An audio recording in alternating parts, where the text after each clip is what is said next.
বিসমিল্লাহির রহমানির রহিম।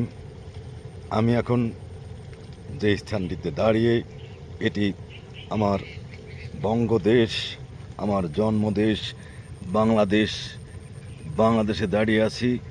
এই দেখেন বাংলাদেশের একটি সীমান্ত পিলার, 259তম পিলার।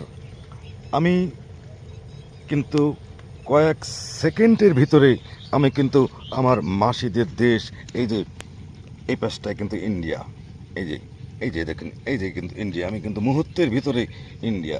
আমি কিন্তু এই যে আমার এক পা বাংলাদেশে, এক পা কিন্তু এই মাসিদের দেশ ইন্ডিয়া। এই যে আমি একটু জুম করে দেখাচ্ছি যে বাংলাদেশ এবং ভারতের যে সীমান্ত, যে কাঁটাতারের বেড়া, এটা কিন্তু ওই যে দেখা যাচ্ছে, ওই যে ওপারে, ওপারের অসংখ্য ঘর বাড়ি, এগুলো কিন্তু দেখা যাচ্ছে। ওই যে এই যে কিছু, এটা এটা কিন্তু ইন্ডিয়ানদের জমি। এটা কিন্তু ইন্ডিয়া ওখান থেকে ওদের গেট দিয়ে এসে, ওই যে দেখেন গেট দিয়ে তারা পারাপার হচ্ছে বাংলাদেশের এপাশে আসার জন্য। ওরা কিন্তু ওখান থেকে তাদের যে গেটে আধার কার্ড জমা দিয়ে কিন্তু এপাশে তারা আসছে।